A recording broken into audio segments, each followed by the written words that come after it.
This episode of Troxel Podcast is supported by Twinmotion, the simple, real-time rendering solution to create high-quality imagery, client presentations, and interactive experiences that help communicate your design ideas fast.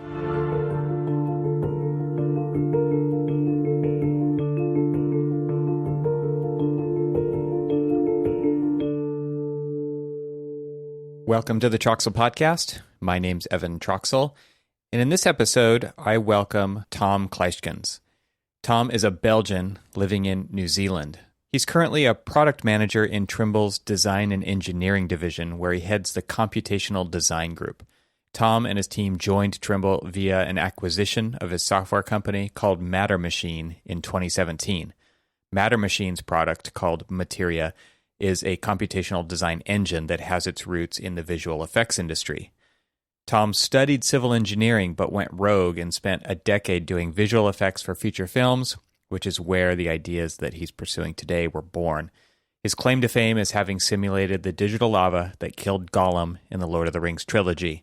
We talk a little bit about that during the episode. Does this sound interesting? Definitely.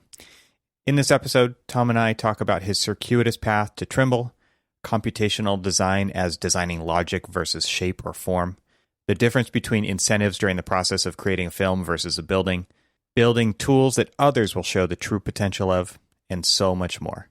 So without further ado, I bring you Tom Kluyskens.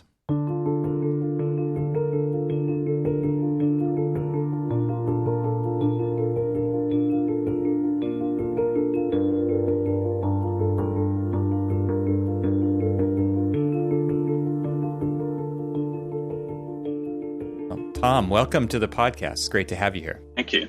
It's a pleasure. So, Tom, I think Clifton is the one who introduced us. Clifton Harness from TestFit. He said, "Evan, you got to meet Tom." And then we've obviously talked since then, and found that we have kind of this mutual history in the you way more than me on the visual effects side of things. And what I mean by that is this was like your proper career. For me, it was more of a circuitous path to where I am now, and not at all at the scale and expertise that you have. But it was fun to reminisce on that, and I thought maybe we could talk about that from, as they say, origin story of how you started out and got into visual effects, and maybe we'll eventually get to where the kinds of things that you're doing now with computational design. But that path on how you got to where you are now is, wow, what a circuitous path to get to that point. So maybe you could take us back and we can hear about some of that, because it's really fun. Yes. So it's been a circuitous path. I think a lot of people in the VFX industry, especially around, in the 90s, early 2000s, didn't really have a standard career path towards that. So we were kind of a ragtag bunch back in the day. But yes, I started off as a civil engineer, and I sort of realized I was lacking the creative aspect in my studies. So I started playing around with computer graphics fairly early on. I remember doing a summer job somewhere for a genetic engineering company where I was counting seeds or something like that. And that got me enough money to buy a Power Mac back then. And I played around with KPT Bryce and a few other programs, which your more seasoned listeners might remember. That interface just pops right into my head with like the ball, right, with the four arrows on it, where just the KPT Bryce, the KPT Power Tools, Photoshop plugins, right, like all that stuff was just so fun to play with. Loved it. I even did the prototypical image with a chrome ball and the whole thing. Right. So anyway, that got me started, and then actually, how did it happen? Yes. So I heard about this thing. Yeah, so I was working in a cyber cafe as well, and these guys somehow had put their hands on an Indy, which is sort of silicon graphics machine, and they showed me this thing. What was it, Alias, right? And I played around with that a little bit, but then what happened? It was just around the time where Maya was being sort of pre-launched, beta alpha, and they were doing a demo in Brussels. I'm from Belgium, by the way. So if you know Belgium a little bit, there's Brussels in the middle, and then there's some other towns. One of the towns is Ghent. Advise your listeners to go visit. Fantastic town. Awesome. Anyway, so it's about 50 kilometers away from Brussels, and so I took the train there for this Maya demo. And I mean, you've got these magical moments in your life. where, what you see is sort of indistinguishable from magic. And this was one of those moments. I had a couple of moments. Yeah, I had a couple of moments like that before, especially with silicon graphics machines, where I just did not understand. I was technically minded, and I played with computers all my life, but that just blew my mind. It's like, how is this possible? Anyway, so they showed me Maya, and I was just blown away. This was so much better than anything I had seen before. They showed animations and particles and inverse kinematics, and all of that was running so smoothly in that application. Anyway, so comes the end of the night, and my last train back to Ghent was gone, and I had to find a way back home. And so I asked the guys, well, is anybody from Ghent here? I say, yeah, our office is actually in Ghent. So why don't you come along? And I remember I had a job offer when we arrived in Ghent. Just through the conversation on the way home. Yeah, absolutely. So yeah, come and, you can be an intern for a little bit. And so I was working for Alias Wavefront for about 5 years after that, beta testing Maya. I remember going to Paris and to the Paris office and testing Maya over there. It was a lot of fun. Anyway, so that started my career in VFX. Inevitably you sort of fall into one or two or three categories. And with Maya, of course, the apex of what you can do is sort of visual effects for big production movies. So I heard about this project that was going on in New Zealand. I was like, hey, I'd like to go to New Zealand. So my wife and I, we were just married. So my wife and I just traveled to Southeast Asia. And then we made a little hop to New Zealand, which actually turned out not to be such a small hop, because from Belgium to New Zealand, when you're in Thailand, you're only halfway to New Zealand. So we took this massive hop to New Zealand and spent a bit of time here. And at the end of the trip, we just knocked on the door at Weta. And that was the time where you still got a tour when you knocked on the door. It was just a house. Just to set the stage, like Weta, just let everybody know in case they don't know what Weta ended up, and what you ended up working on there. Just to tease where you're going with this. So this big project was Lord of the Rings, of course. So Lord of the Rings is made here locally in New Zealand. And there's a visual effects company that makes both the practical and digital effects. It's called Weta Digital. Weta is a New Zealand insect. Look it up, WETA. And so I knocked on the door of Weta, and usually these, today you'd need to go through 3 layers of security. Yeah, right there. You have to have top secret clearance nowadays, right? Yeah. They brought me in, and I knew a couple of people there. I had emailed in advance. So I walked in and basically spent the day there, sitting at people's desks and talking about the project.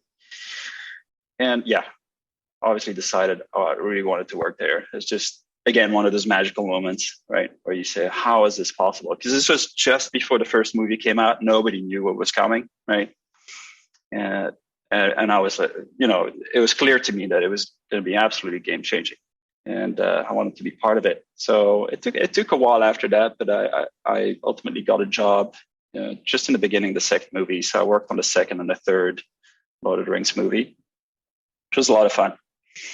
And that sort of set the stage for the rest of my career.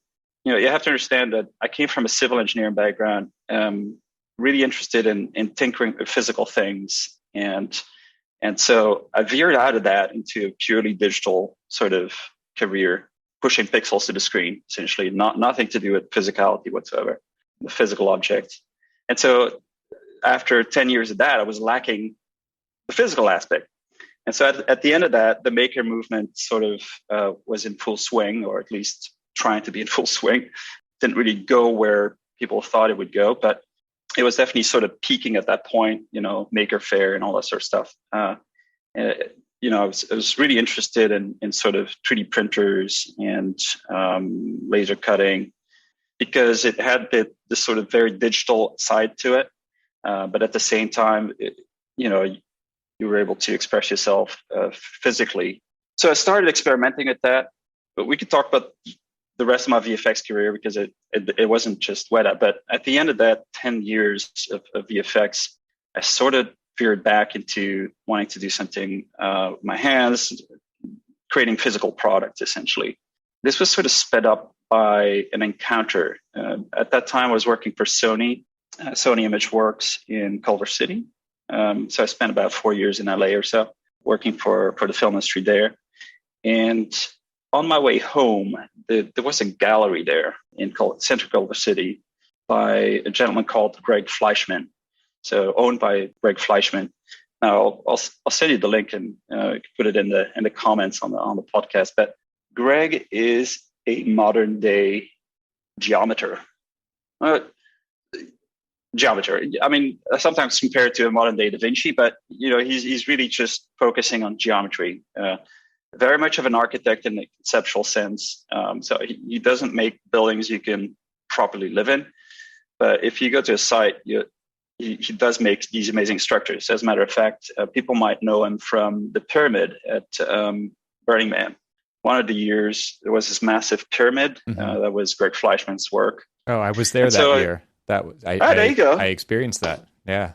That's awesome. Yeah. How was it? Because I wasn't amazing. there. Yeah, the temple, right? That was what they called right, the temple installation. Yeah. And that's right. And it had this, large stone assemblage inside, like these balanced stones, and it was a very spiritual place. People went there with reverence, and they kind of made their offerings of whatever they wanted to offer in there, and it was very much it was a very solemn space. And at the end, you make all these offerings, and then you go through the process. They burn it, and then the offerings are let go, and it kind of completes that cycle of whatever it is that you're doing there, whether it's mourning or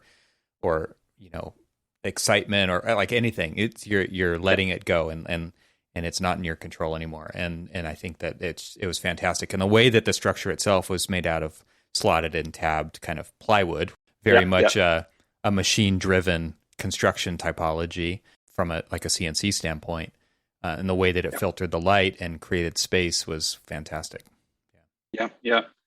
Well, that's great for you, and I agree. I've been to Burning Man twice and went through that process and went into the temple and felt that incredible energy that's there and that you can find nowhere else, to be honest, or very hard for me to find, say, in a church.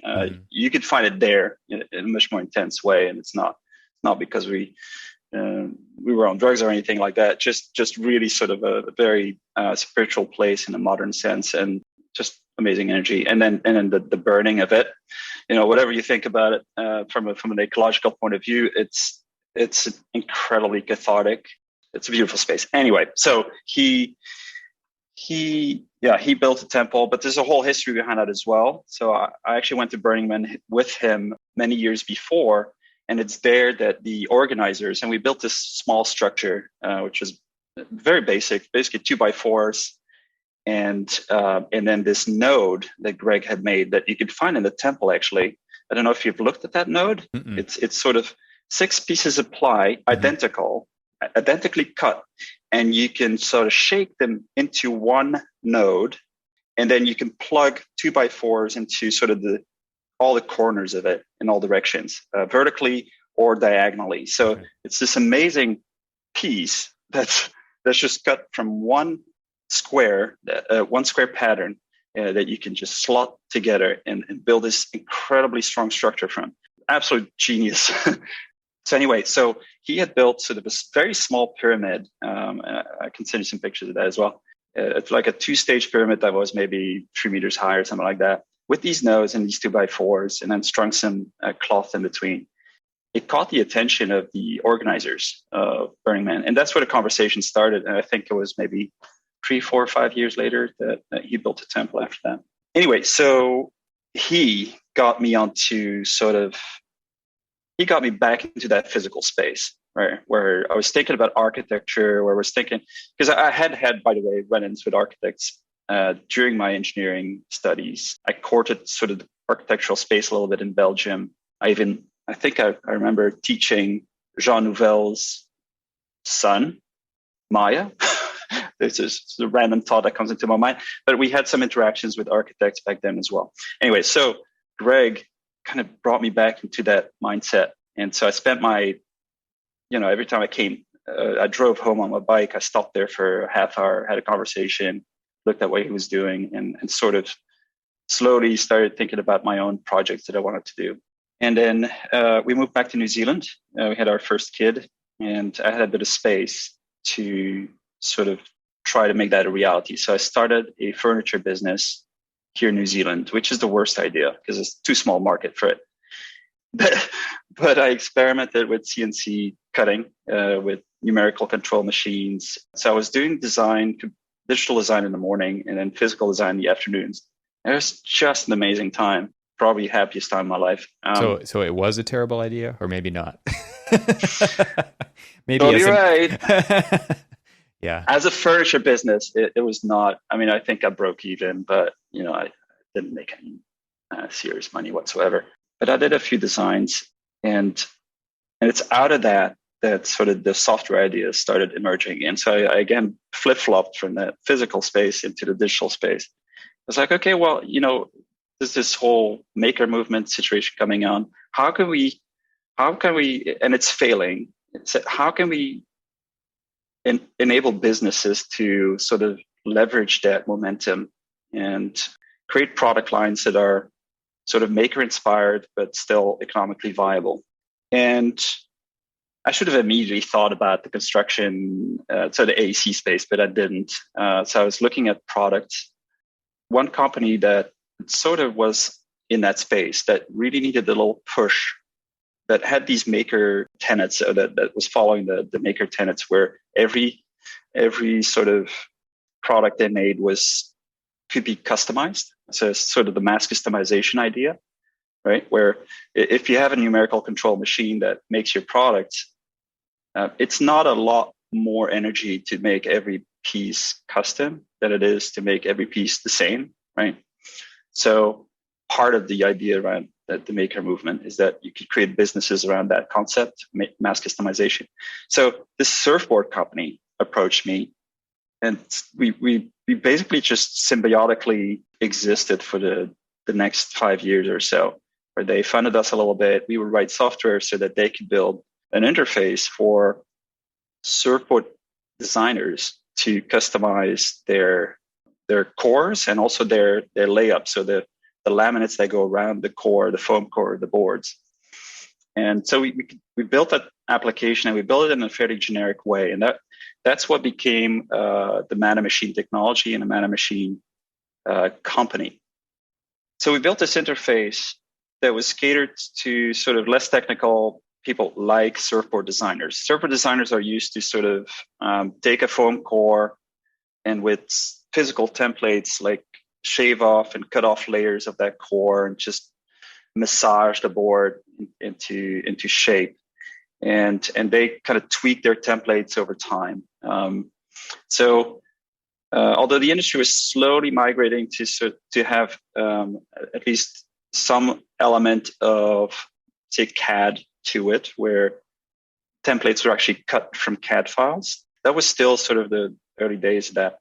But we built this interface that was super user-friendly, like for non-technical users. And you get a lot of these configurators, right? Even back in that day, a lot of products were putting configurators online. Think about the Nike one, maybe you can think of a few. But they're generally fairly cosmetic, just presenting a pretty image to the user. What we wanted to do was bridge sort of the divide between compelling user experiences, which is sort of my film industry experience, mm-hmm. and sort of the fabrication aspect of things, where the cut files need to come out on the other end to feed into numerical control machines like robots and laser cutters and 3D printers. So we wanted to have a single model that catered to both, and that's sort of the story of my life, really, certainly up to this point. And so we built this application that did that. It presented sort of a pretty interface, easy to use interface to surfboard designers, where they could tweak their boards every year a little bit, create new boards, design sort of efficiently in a fun way, including, say, decals on the boards, fin selections, all the types of boards that you would want. So there's just a ton of options that you could put in there. And on the other end came out a highly accurate engineering model. And I remember we had to solve quite complex problems. Like, for example, the layups. The layups are basically just sheet material, right? And some of it is fairly thick and rigid, and you have to bend it around a foam core. And so that requires fairly complicated math to sort of decide where to cut the layup so that it can bend around a complex shape. And so we had all that solved. And so that got me into from sort of the pixels to screen scenario to sort of the pixels to actual physical materials, which is a whole different ballgame. That got me into that space. It was a lot of fun. Anyway, so that went well, and that got us funded through sort of the first phases of our software. And so while we were doing that, we were making sure that the application remained general purpose. So that it wasn't purely built to do surfboards, but that it could do jewelry, shoes, guitars, building products, et cetera, et cetera. Although we didn't really get into the building part, and I beat myself up about this so much because, 5 years down the line, 4 or 5 years down the line, I was like, damn it, that there is an industry out there in which every made product is pretty much custom, and that's the construction industry, right? Like every, unless you're doing full on prefab, if you think of a house, pretty much every aspect of the house is custom. This windows are sized in a custom fashion. I mean, yeah, I don't have to tell your audience that. So I was like, that's really the industry we should be going after. And so that's what sort of pivoted us into a different mindset. And that landed us at Trimble. But I want to stop here a little bit. I'd like to ask some questions. Yeah, I've been going on for quite a while. There's so many directions we could go. I think that, something that's really interesting to me is that, okay, so in the visual effects industry, I think a lot like the architectural industry, which I think is different than the matter machine model that you're talking about now, which is right. Because I was involved in visual effects as well. I used to go to the LA motion user group meetings and watch, somebody dissect how they did a project in After Effects and Media 100, and they would stay up all night. It was very like architectural in that sense, is from an educational standpoint, where it's like, we will stop at nothing to get this output that we're looking for. And like you said, deliver an experience to an audience. And that there's very much kind of a culture of do whatever it takes in the visual effects industry, in the film industry as a whole, right? It's like they're big budgets, they're short burn time frames.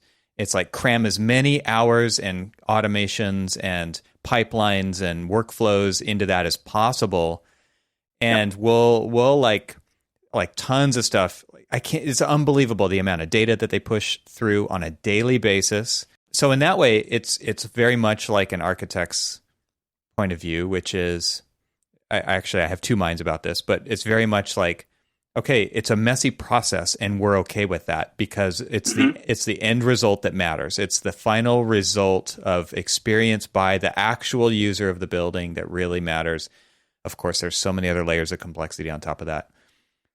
From the other point of view, though, we are incentivized to spend as little time as possible on said project, and we buy off-the-shelf software to accomplish it.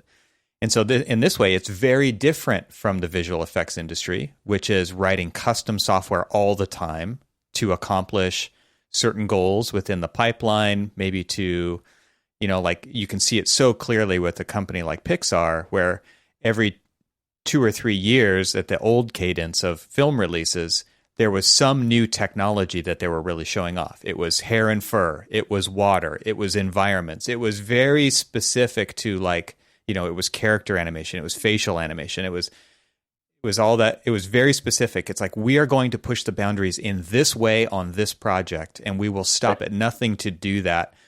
And so we will write our own custom software, and we will use a product like Maya, but we will customize the hell out of it to make it exactly what we need it to be to accomplish this task.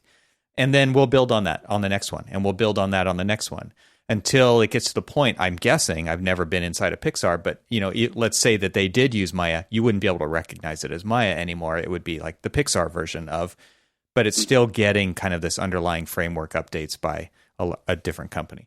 So, so like I said, I'm kind of of two minds, and I feel like you've experienced them both as well, adjacent to architecture, which is in the film industry, which is, stop at nothing to accomplish the task.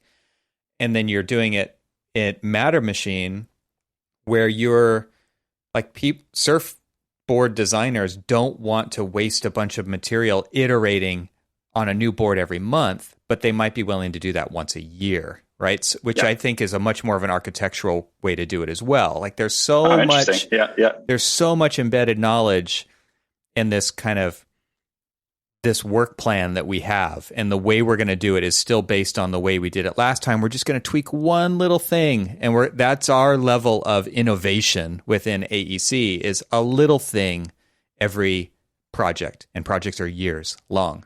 And sometimes there's, depending on the size of the firm, there's lots of projects going on potentially at the same time, but they're not necessarily talking to each other. And so anyway, I just think that that's kind of an interesting maybe thing to throw back into your side of the conversation here, which is, what's your experience with that from the visual effects standpoint of you don't say no, you just go. And then there's this other side of things where you're delivering software for other designers to use with less of a willingness to experience the waste in that process. Like, oh man, like materials cost money. So I mean, what's your kind of general sense about those two different worlds?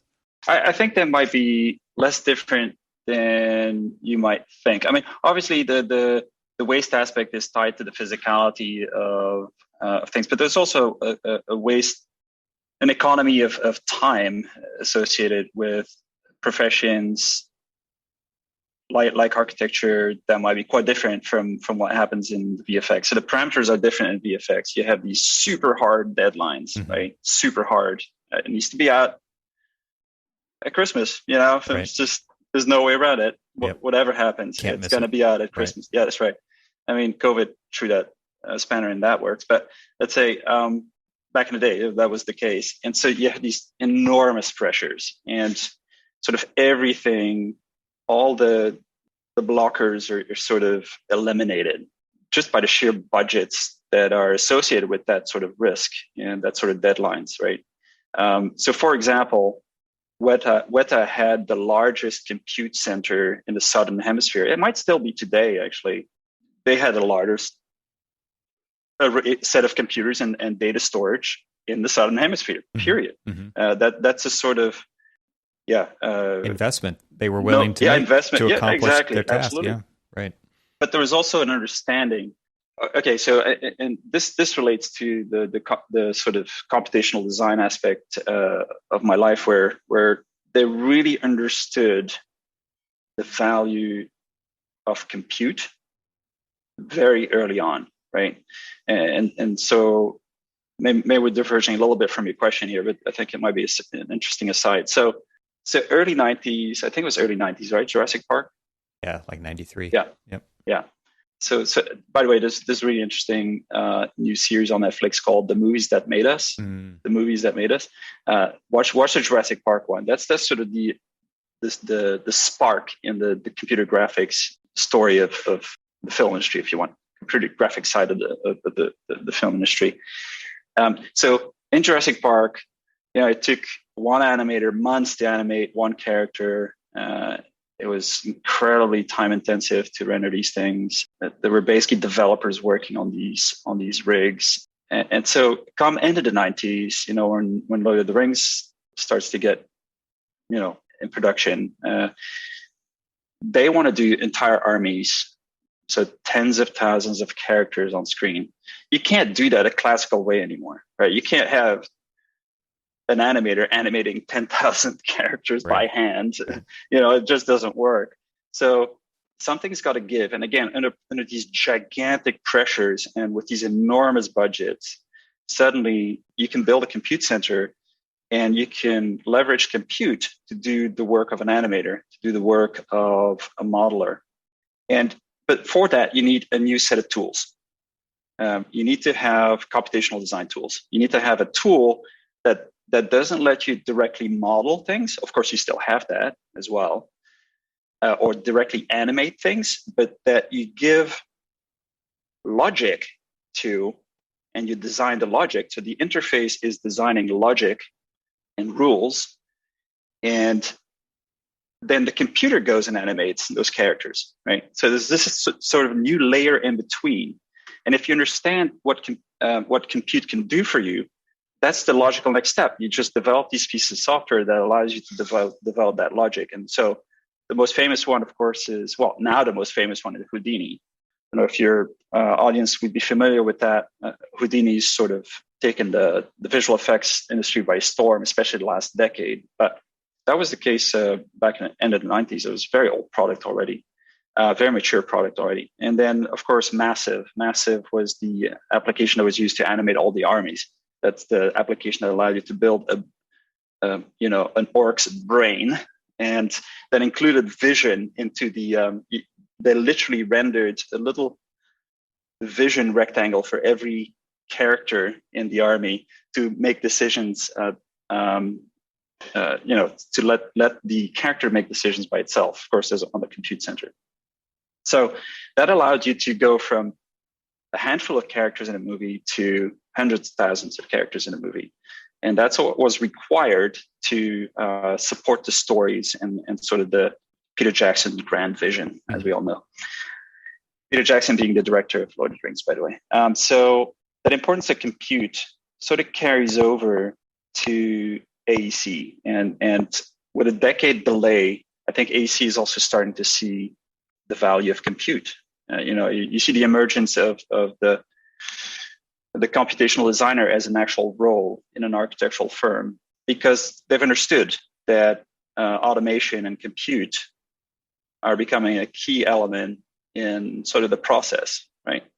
Because you need to solve these more and more complex problems. Buildings getting more and more complicated.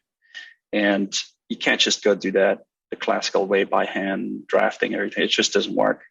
So you have this sort of new profession that, instead of modeling or drafting things directly, sort of writes logic, and the logic then goes and drafts things, right? So you have this layer in between, this sort of meta layer. And that's exactly what we were doing with Man and Machine as well. And so there's strong parallels there. And yes, sure, the parameters are different between the two situations, but it's largely sort of the same shift that's happening, this sort of meta shift from designing geometry to designing logic. And that's sort of my life story in a way. Let's take a short break from the conversation to talk about this episode's sponsor. Now, you've probably heard of Zaha Hadid Architects. They're one of the world's best-known firms, and when it comes to innovation, they're big fans of pushing boundaries. The team at ZHA has started using Twinmotion, a simple, real-time ArcViz tool that lets you instantly visualize ideas and clearly communicate them to stakeholders. ZHA designer Marco Marghetta says that the benefits of using Twinmotion for the designers are the simplicity of the interface, the playfulness with which you can articulate your scenes, and not having to worry about all the technical aspects that real-time usually brings, like light maps, PBR workflows, and other technical details. Marco also loved Twinmotion Cloud, which lets any member of the team access a project from their web browser without a single download or installation. The project manager can access the model, review it, and immediately give you the feedback anytime from anywhere, says Marco. To download your exclusive free trial, head to twinmotion.link/TRXL. That's twinmotion.link/TRXL. And now let's get back to our conversation. It's interesting to go back to that visual effects thing. And I think we touched on this the last time we talked, but the idea of what a procedural texture was, right? Like that was very much a math-driven texture, and it kind of inhabited 3D space, right? It was very interesting from a texturing point of view, where you're not applying something to an object, like the object passed through space in which this procedural. It's actually hard for me to explain. You could probably do it a lot better than I could, but it was like you didn't have to think about it. You just applied it and you set a scale, and it was done in many regards, rather than having to pick a type of mapping, the scale of it, the orientation of it, all these things that you did with kind of conventional texture mapping. And you're talking about procedural kind of animation strategies applied to millions of objects or hundreds of thousands of objects in a scene to be able to make their own decisions, which then played out in the computer on screen in the rendering over time. So that designing that logic is kind of a really interesting way to frame this. And I think it is something that architects have definitely been slower to adopt. I think you said 10 years, but it seems like there's still so many that just haven't adopted that way of thinking at all. And then I go back to education, right? So like there definitely are architects who think like that because they are in the companies that employ some of these techniques or a lot of these techniques already, so they have the exposure to it. But the people who it's hard to convince that this is a worthwhile initiative are the ones who have never been exposed to it in their own industry. What's interesting is they've been exposed to it every time they go to the movies in this instance, but it's never kind of deconstructed and explained in a way that makes sense, in a way that they can apply it to what they do.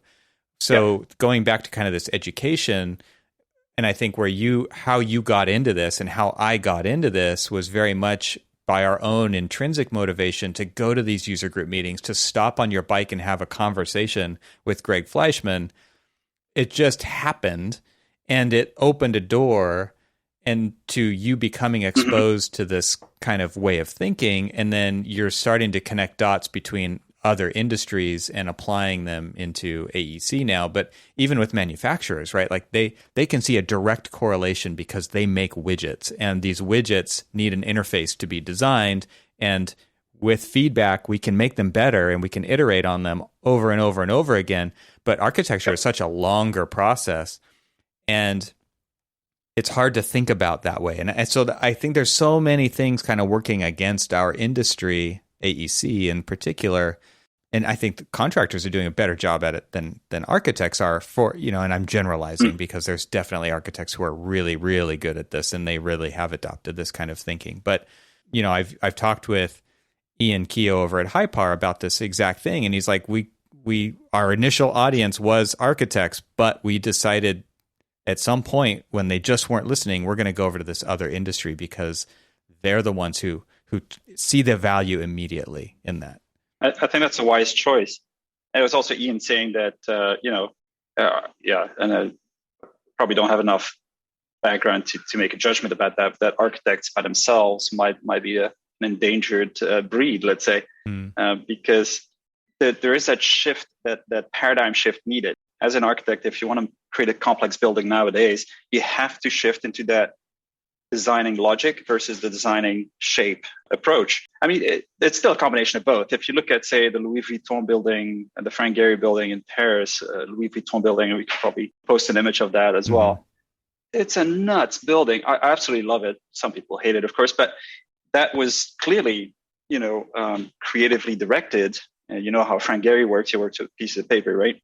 But to implement all the joints necessary between all the beams, there's no way a draftsman can do that. Right. Yeah. I mean, not with Revit, but by any stretch, because you've got all these odd angles. So computational design needs to come into there, and you really need to understand the value of that if you want to take the architecture into the next, well, not the next century anymore, but the next generation, if you want. And not even just, we're not even talking about star architecture. We're talking about, creating housing for everybody, right? And doing it properly and make buildings that are sustainable and can be managed easily and that sort of stuff. These are very complex problems. And if you don't take the step to sort of admitting that you can't do this manually anymore, directly, if you don't admit that there's an element of compute that needs to be included to absorb all the rules and regulations of your local environment, to sort of solve all the netly engineering problems without getting massive cost overruns, to make sure that the design is right and buildable, that you don't have to go back to design halfway through the build of the project. All of these things require you to take that next mental leap and admit that compute needs to be part of the game from the design phase, essentially from the design phase. Yeah. Yeah, and thinking of this idea of logic as being more than just a series of steps in series. I mean, I guess I redundant Mm-hmm. there, series of steps in series, but it's knowledge, it's data, it's risk, it's Mm-hmm. machine interface, it's a builder's input. It's encoding all of that information. And I mean, this isn't a show about Hypar, but like that's the idea. It's Uh-huh. encoding experience in as well with all these rules. Because I think one of the important parts to say is what you're Yes. talking about is you're talking about scaling. Because architects with a capital A, and especially architects, like that, it's one building at one point in time. But what we're talking about is architecture at scale. We're talking about solving the world's problems, That's right. not just the elite few's problems. And Mm-hmm. in order to get to that point, it's not like you just want to scale output. You actually need to scale experience as well. Mm-hmm. And Mm-hmm. so to finish my point off about going back to Hypar, like that's the idea. Stop starting with a blank page. Correct. Yeah. Start with this series of functions that have already been figured out, and you can just start running immediately. That's the Yep. idea there. And so this Mm-hmm. idea of computational logic is so much bigger than I think a lot of people give it credit for. And I'm looking at a particular audience of architecture, right, which is Mm-hmm. not too far advanced of myself with a little more gray hair, but it's very much like it's a narrow field of view that I think there are a very narrow lens that they're looking through, and this can be applied in such a bigger way for the betterment of the profession, the industry, the world at large. Yep. Yep. Absolutely. So that idea of embodied knowledge and experience is very important. I mean, we meandered with Meta Machine. We meandered a little bit, and we were working for furniture companies, large furniture companies, before we got acquired by Trimble. And you wouldn't believe, I mean, the amount of times. So the amount of times that the same cabinet was remodeled from scratch per year, because there's tweaks every year, it's unbelievable. It's like 10 or 20 times. Mm. And so what we worked on with them is just the simple fact of making assemblies easy, one, but also save them. What a mind-blowing concept, right? And of course we had some configurations aspect thrown in the mix as well. So, and this is the concept that we push in Meta Machine, is that you have these versionable configurators, right? And the logic, again, is separated out from the geometry. The logic generates the geometry. So the logic needs to be maintained, not the geometry.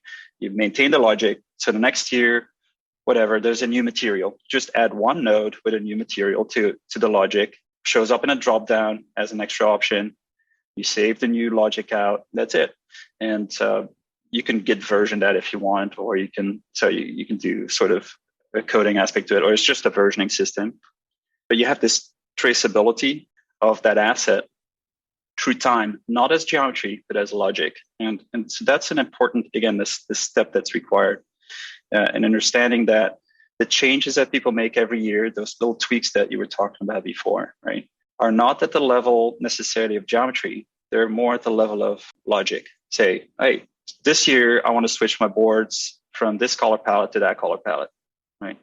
Are you going to just re-export all your boards and all the new colors? No, you just modify the logic. Say, I'm going to have remove these two colors, add these two colors to it. That's it. That's the change. That's the change, right? And so that's what we're today still very much trying to make happen.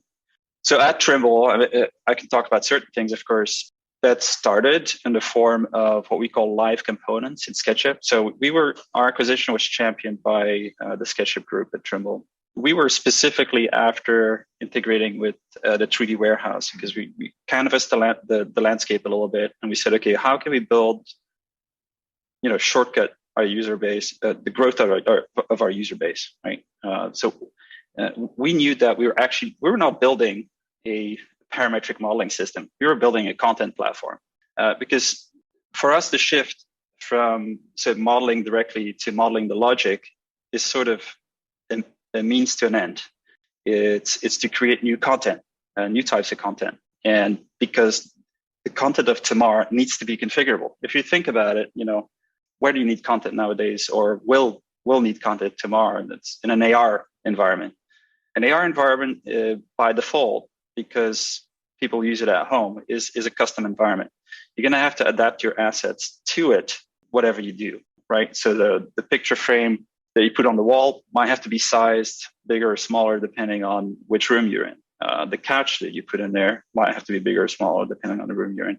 And so static assets don't cut it anymore in a lot of situations. So you have to go take that step to what we call dynamic or smart assets, or whatever you want to call parametric asset, procedural assets, whatever you want to call them. Yeah. So we saw that shift happen, and we were like, okay, well, that is what we want to create. We want to create a content platform of dynamic content, smart content, of live content, like we call it right now. And that's exactly what we've done. If you go to 3D Warehouse right now, the top bar on the 3D Warehouse is all live, what we call live components. You can go play around with them.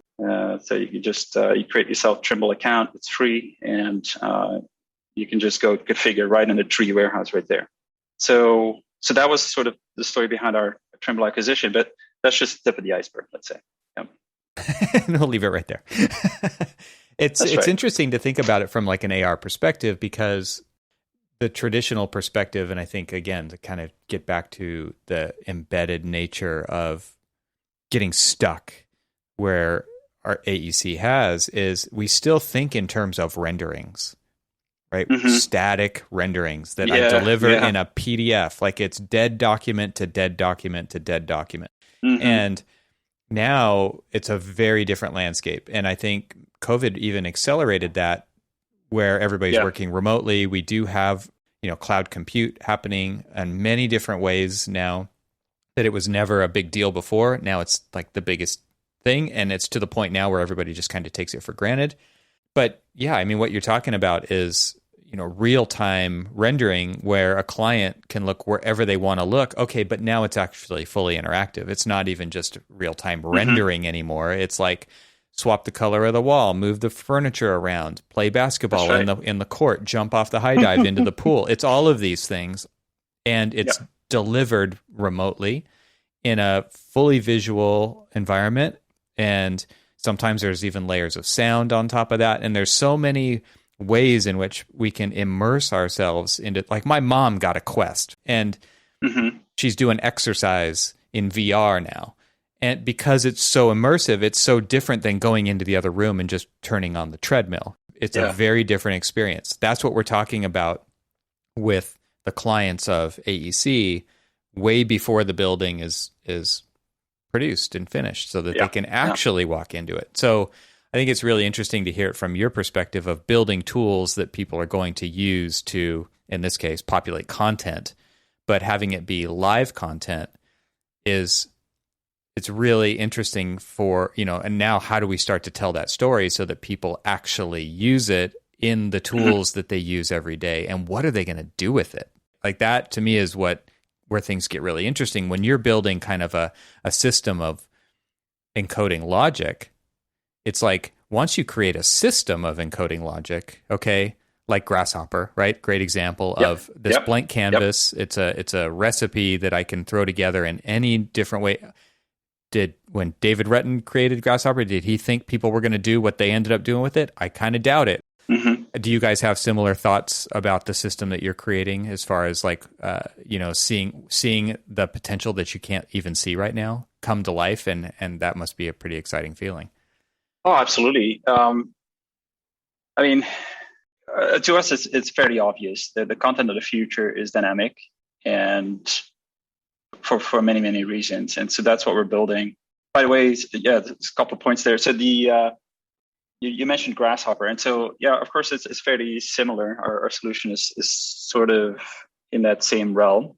The genealogy of it is quite interesting. And these are unconfirmed statements here, but the genealogy of it dates back to the VFX tools in the 90s, actually. So if you go back in mid 80s, Houdini started off as a product called Prisms, then it became Houdini in the 90s. And Maya, the Maya hypergraph, was inspired on the Houdini. sort of node-based approach. So it's everything has a graph, right? In the visual effects industry.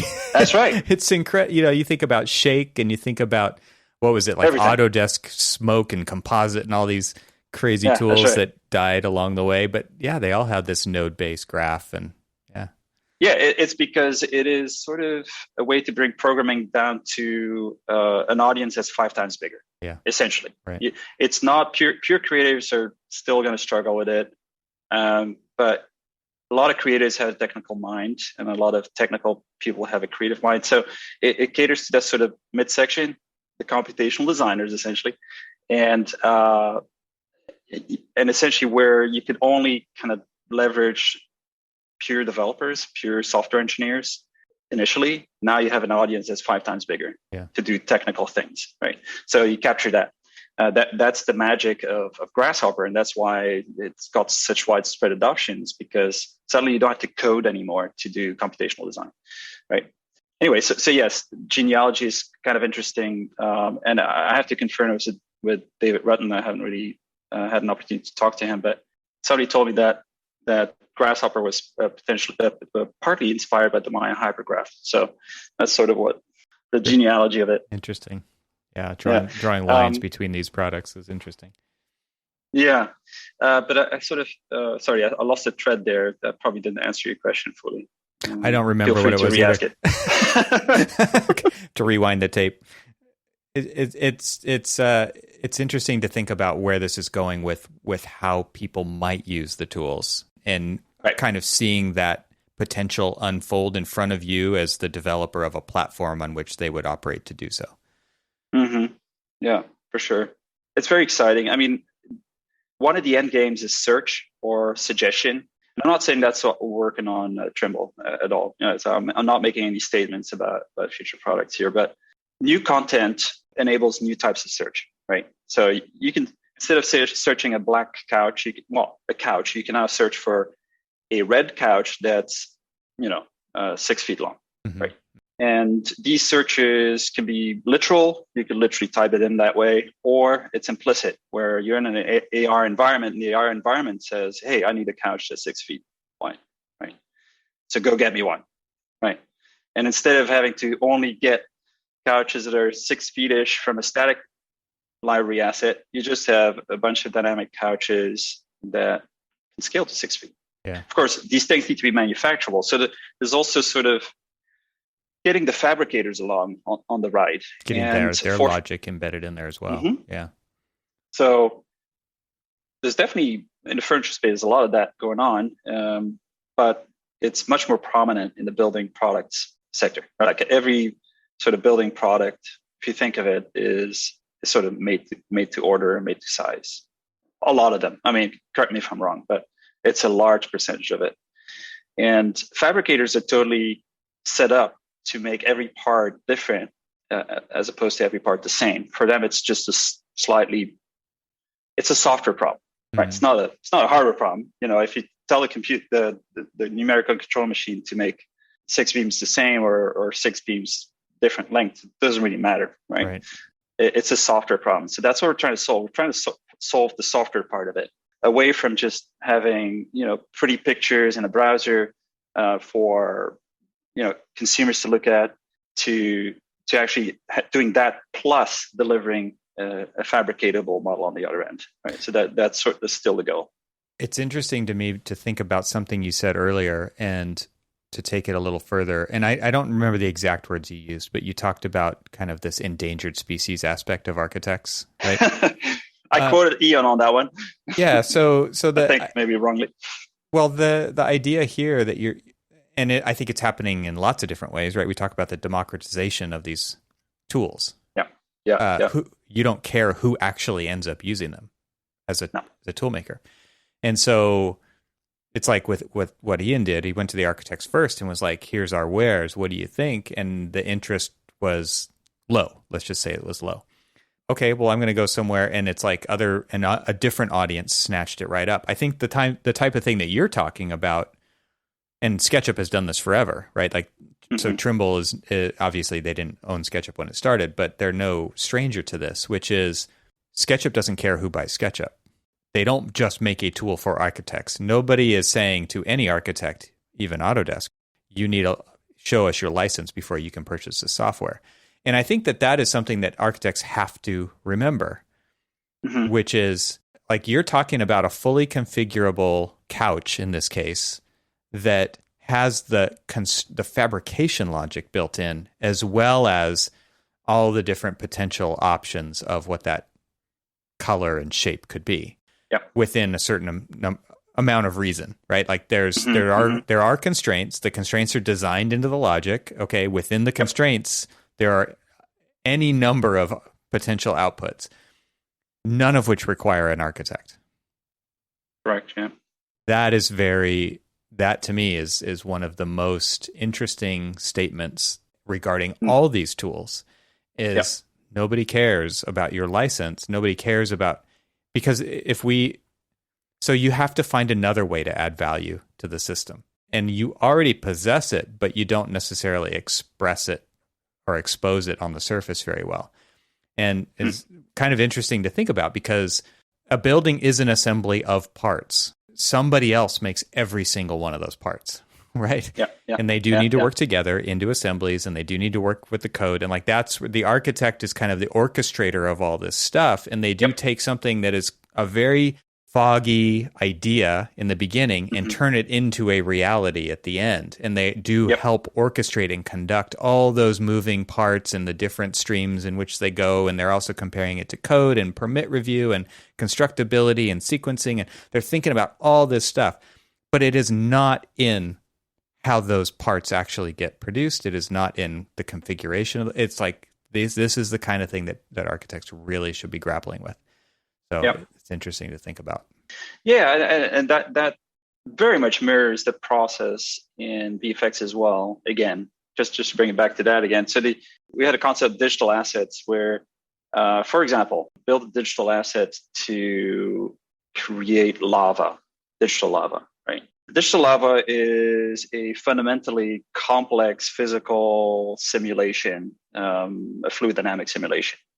An animator that wants to create a shot with digital lava is not going to want to care about whatever the row factor or whatever it is. Right. They just want to be able to plonk this thing into an environment, say this is what it needs to collide with, this is general direction I want it to be.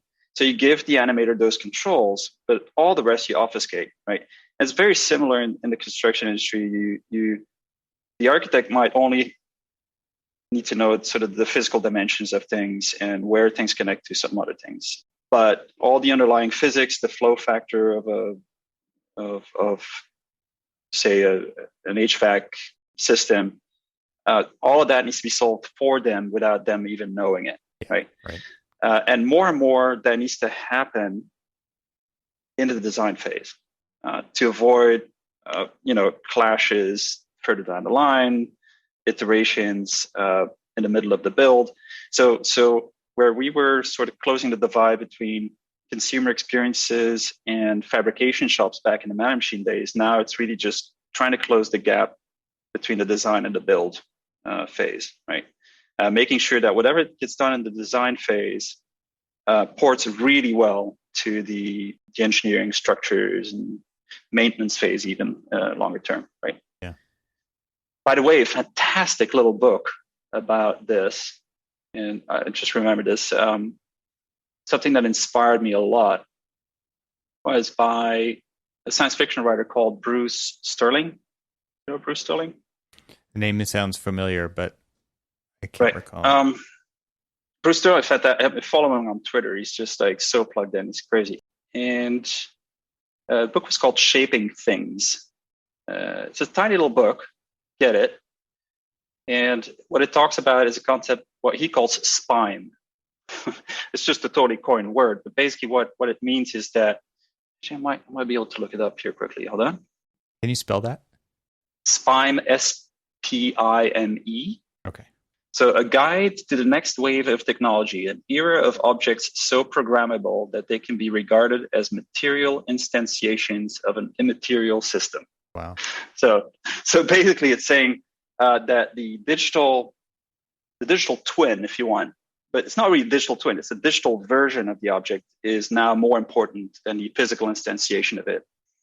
And so everything that happens to the physical instantiation, the copy that you made of the physical copy you made of the digital template, if you want, using sensors and all sorts of other ways of gathering information about it, makes it back to the digital version of it. It's a snapshot of the digital, which is a living document, right? So you're then using it as a tool to reinform the digital version as it iterates. Right. Yeah. And so this was actually at the source of Mana Machine as well. I remember I made a concept image, a picture, and I called it the Facebook for things. I think I called it. So basically, it's every time there's a thing being instantiated into physical space, you'd have a sort of a Facebook-like page for it, and it would track the object through its lifetime. Like a timestamp of a snapshot or something. Yeah. So, for example, things that were on there on the Facebook stream were sort of the design plans, right? So, kind of in an open source world, in the maker world, you would have designs for it. Then there was pictures of the manufacturing, and you see this today, by the way. People put cameras on their 3D printers, so you have pictures of manufacturing. Then you have shipping and delivery sort of data. Then you have instructions for maintenance. And then you can literally post about your object, or your object posts for itself using whatever IoT or so you have all these posts there. And then it also follows the object across ownership. So if it changes ownership, people sell secondhand stuff. It just tracks the object across ownership. And then ultimately, it also gives you instructions for disposal and sort of end of life instructions. So that comes out of Shaping Things in that little book. Wow. And he has sort of this idea of, I think he called it Amazon.org, not Amazon.com, but Amazon.org, where all these Facebook pages would be hosted. It's kind of an interesting idea. Yeah. No, thanks for that recommendation. That sounds fantastic.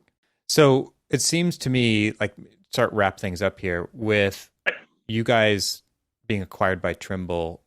There is an ability to scale beyond what you could have done as a smaller team, right? Like that to me is where obviously there's an audience already embedded with Trimble products, but also with, I would imagine, is some horsepower behind what you're doing to kind of get it out to larger audiences. And my hopes would predicate meaningful change in the industry.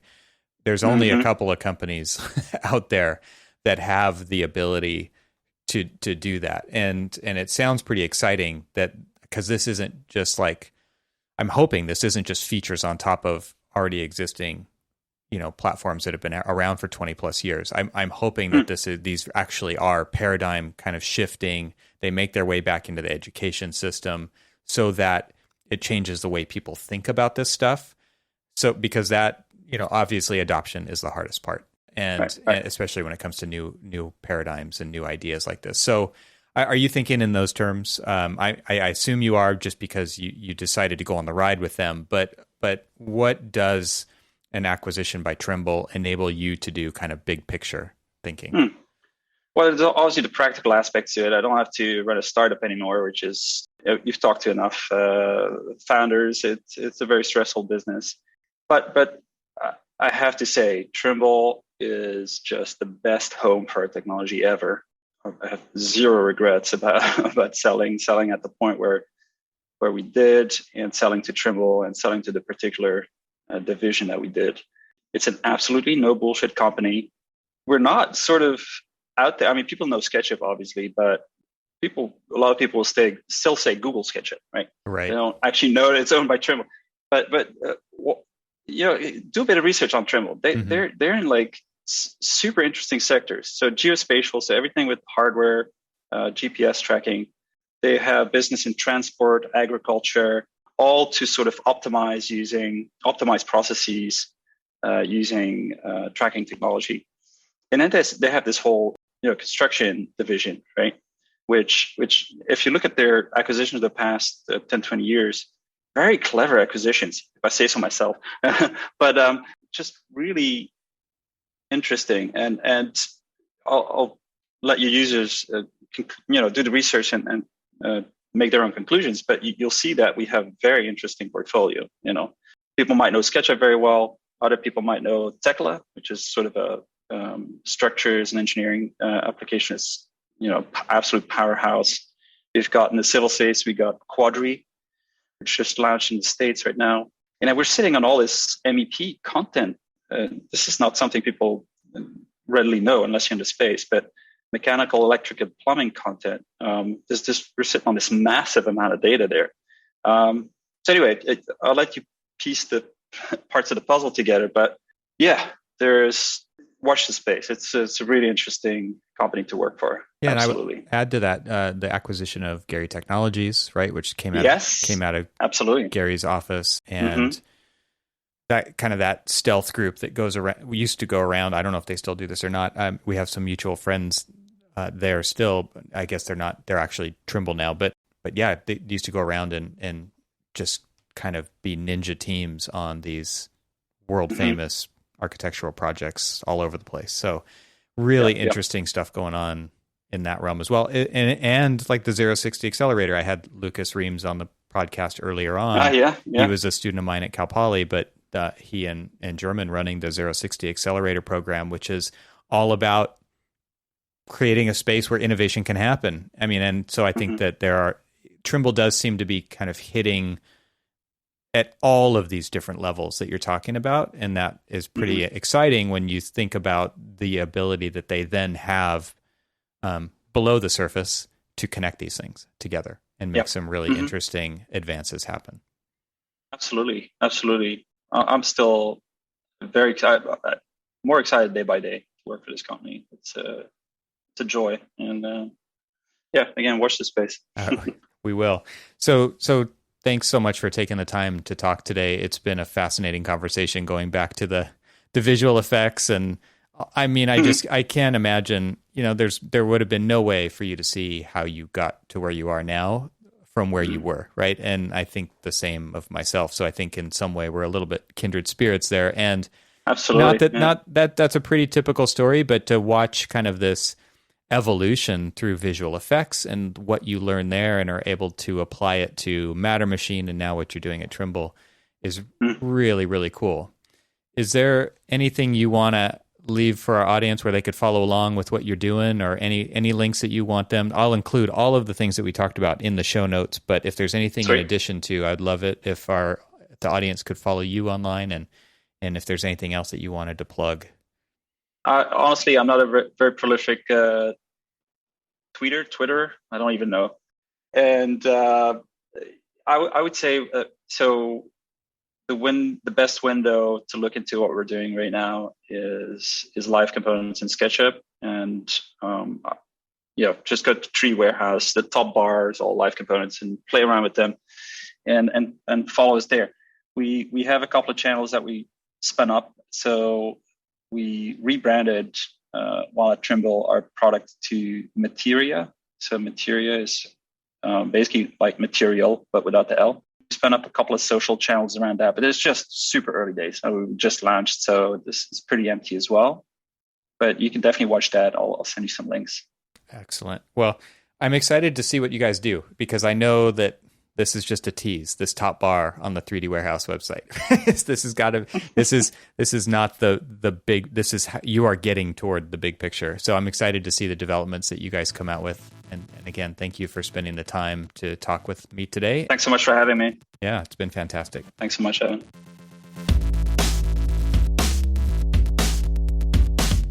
Thank you to Twinmotion for their support of this episode of Troxel Podcast. You can visit twinmotion.link/TRXL, or I've made it easy for you. Just click the link in the show notes and download your copy of Twinmotion for free. This show is part of the Gabled Media Podcast Network. You can see all the shows at gabledmedia.com. That's GABLMEDIA.com. You can help support what I'm doing here by leaving a 5-star review on Apple Podcasts to help get the word out, and of course, share it with your friends. I'd love to hear from you, so leave a comment on the website at trxl.co/podcast, where you can find every episode. You can also follow me on Twitter and Instagram and YouTube. Just search for Troxel. Talk to you soon.